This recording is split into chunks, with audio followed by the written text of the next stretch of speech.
নমস্কার, দেখছেন কলকাতা টিভির সঙ্গে রয়েছে আমি স্বর্ণালী। শুরু করছি সংবাদ সারাদিন। সংবাদ সারাদিনের শুরুতেই যে খবরের দিকে নজর রাখবো, অভিষেক বন্দ্যোপাধ্যায়ের সুপ্রিম স্বস্তি। ইডির সমনে 10ই জুলাই পর্যন্ত রক্ষা কবচ অভিষেক বন্দ্যোপাধ্যায়ের। ভোটের মধ্যে তাকে দিল্লিতে তলব করা যাবে না, এমনই পর্যবেক্ষণ সুপ্রিম কোর্টের।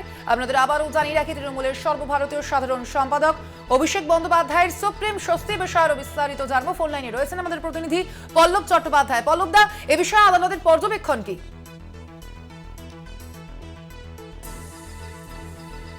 যেহেতু রাজ্যে লোকসভা নির্বাচনের নির্ঘণ্ট পেরিয়ে গিয়েছে, সেই সূত্রে কয়লা পাচার মামলার পরিপ্রেক্ষিতে এনফোর্সমেন্ট ডিরেক্টরেট অভিষেককে যে সমন পাঠায়, সেই সমন অনুযায়ী তার হাজিরা দেওয়ার কথা ছিল হচ্ছে দিল্লিতে।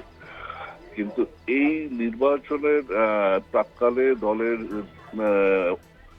অন্যতম শীর্ষ নেতা হিসেবে তার পক্ষে দিল্লিতে গিয়ে হাজিরা দেওয়া সম্ভব নয়। সেই জন্য রক্ষা কবচ তিনি চান।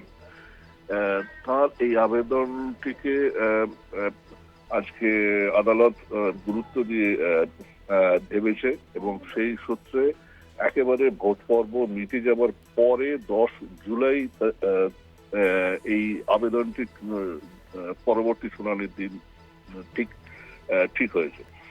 তবে আরেকটা জিনিস লক্ষণীয় যে এটা ইডি তাকে 10 জুলাই পর্যন্ত দিল্লিতে সমন অনুযায়ী ডাকতে পারবে না, কিন্তু কলকাতার ক্ষেত্রে কি হতে পারে সেটা কিন্তু এই ক্ষেত্রে বলা নেই। অর্থাৎ কলকাতাতে সমন হলে তাকে যেতে হবে কি হবে না সেটা কিন্তু এখনো স্পষ্ট নয়। ধন্যবাদ তোমাকে পল্লব দা। তৃণমূলের সর্বভারতীয় সাধারণ সম্পাদক অভিষেক বন্দ্যোপাধ্যায়কে 10ই জুলাই পর্যন্ত তলব করতে পারবে না ইডি, এমনই নির্দেশ সুপ্রিম কোর্টের। সামনেই লোকসভা নির্বাচনের আগে সুপ্রিম কোর্টের এই নির্দেশে আপাতত স্বস্তি তৃণমূলের সর্বভারতীয় সাধারণ সম্পাদক অভিষেক বন্দ্যোপাধ্যায়ের।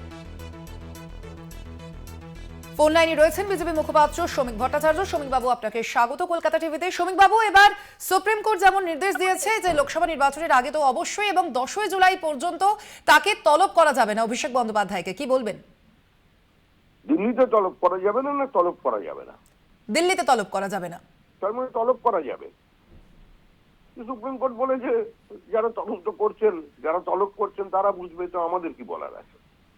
তলব বন্ধ হয়ে যায়নি, মানে কেসও আছে, তলবও আছে। যখন ডাকবেন যেতে হবে, কিন্তু দিল্লিতে ডাকতে পারবে না, এই তো বিষয়। এটা আমাদের কি বলা থাকতে পারে বলুন? এটা পুরোপুরি যারা তদন্তকারী সংস্থা এবং মহামান্য আদালতের বিষয়।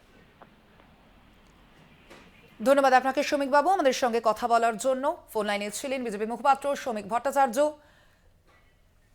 তৃণমূলের সর্বভারতীয় সাধারণ সম্পাদক অভিষেক বন্দ্যোপাধ্যায়কে দিল্লিতে তলব করা যাবে না, এমনটাই নির্দেশ দেওয়া হয়েছে। সুপ্রিম স্বস্তি আপাতত অভিষেক বন্দ্যোপাধ্যায়ের। ইডির সমনে 10ই জুলাই পর্যন্ত রক্ষা কবচ অভিষেক বন্দ্যোপাধ্যায়ের। ভোটের মধ্যে তাকে দিল্লিতে তলব করা যাবে না, আপাতত সুপ্রিম স্বস্তি তৃণমূলের সর্বভারতীয় সাধারণ সম্পাদক অভিষেক বন্দ্যোপাধ্যায়ের। কয়লা পাচার মামলায় অন্তর্বর্তী নির্দেশই বহাল রাখল সুপ্রিম কোর্ট।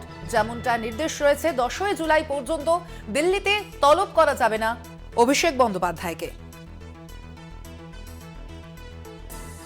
ফোন লাইনে রয়েছেন কংগ্রেস মুখপাত্র সৌম্য আইচ রায়। সৌম্যবাবু, আপনাকে স্বাগত জানাই কলকাতা টিভিতে। সৌম্যবাবু, এবার সুপ্রিম কোর্টের যেমনটা নির্দেশ যে আগামী 10ই জুলাই পর্যন্ত অভিষেক বন্দ্যোপাধ্যায়কে দিল্লিতে তলব করা যাবে না, আপনার প্রাথমিক প্রতিক্রিয়া জানতে চাইব।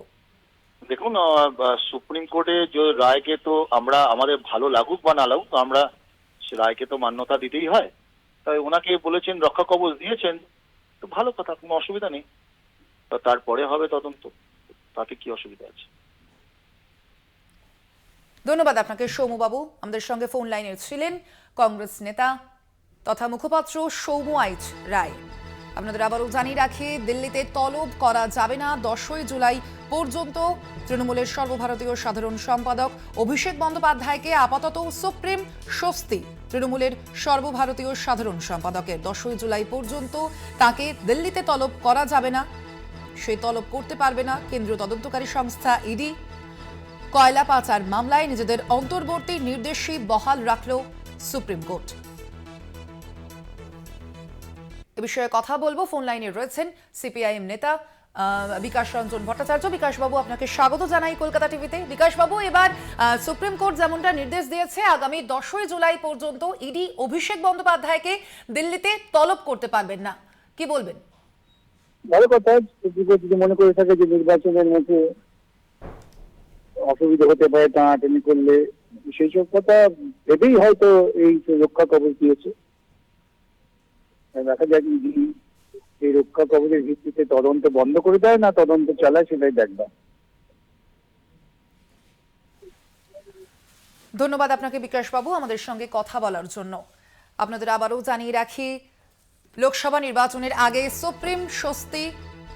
তৃণমূলের সর্বভারতীয় সাধারণ সম্পাদক অভিষেক বন্দ্যোপাধ্যায়ের 10ই জুলাই পর্যন্ত তাকে দিল্লিতে তলব করতে পারবে না কেন্দ্রীয় তদন্তকারী সংস্থা ইডি।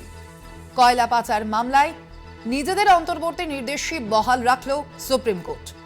বুধবার অভিষেকের রক্ষা কবচ বজায় রাখল দেশের শীর্ষ আদালত। লোকসভা নির্বাচনের আগে আপাতত সুপ্রিম স্বস্তি। অভিষেক বন্দ্যোপাধ্যায়ের পাশাপাশি তার স্ত্রী রুজিরা বন্দ্যোপাধ্যায়ের ক্ষেত্রেও এই একই নির্দেশ বহাল সুপ্রিম কোর্টের। ইডির সমনে 10ই জুলাই পর্যন্ত রক্ষা কবচ পেলেন তৃণমূলের সর্বভারতীয় সাধারণ সম্পাদক অভিষেক বন্দ্যোপাধ্যায়। ফোন লাইনে রয়েছেন তৃণমূল মুখপাত্র শান্তনু সেন। শান্তনুবাবু, আপনাকে স্বাগত জানাই কলকাতা টিভিতে। শান্তনুবাবু, এবার সুপ্রিম কোর্টের যেমনটা নির্দেশ যে অভিষেক বন্দ্যোপাধ্যায়কে তাকে 10ই জুলাই পর্যন্ত দিল্লিতে তলব করতে পারবে না কেন্দ্রীয় তদন্তকারী সংস্থা ইডি, আপনার প্রাথমিক প্রতিক্রিয়া জানতে চাইব। দেখুন, ভারতবর্ষের সমস্ত স্বশাসিত সংস্থাকে যেভাবে বিজেপি করায়ত্ত করেছে, বিচার ব্যবস্থাকেও তারা যেভাবে করায়ত্ত করার চেষ্টা করে, তার মধ্যে কোর্টের এই ধরনের অবজারভেশন বা রায় মানুষের মনে আস্থা ভরসা যোগায় যে এখনো বিচার ব্যবস্থার উপর বিশ্বাস ভরসা রাখা যায়। সেই কারণেই পরিষ্কার বলা হয়েছে যে অভিষেক বন্দ্যোপাধ্যায় এবং রুজিরা বন্দ্যোপাধ্যায় তারা সব রকমের তদন্তে সহযোগিতা করেছে, যতবার ডেকেছে তারা গিয়ে সব রকম সহযোগিতা করেছে।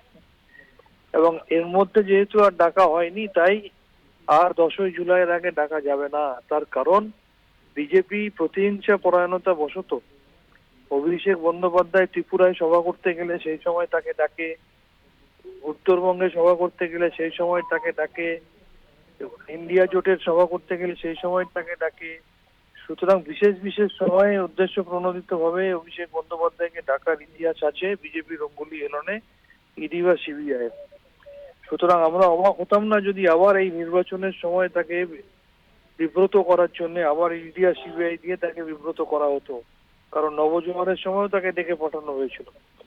সেই জায়গায় দাঁড়িয়ে মহামান্য আদালতের এই রায়কে আমরা সাধুবাদ জানাচ্ছি এবং আমরা ভরসা রাখছি যে এখনো পর্যন্ত বিচার ব্যবস্থার উপর দেশের মানুষ আস্থা ভরসা রাখতে পারে। ধন্যবাদ আপনাকে শান্তনুবাবু আমাদের সঙ্গে কথা বলার জন্য।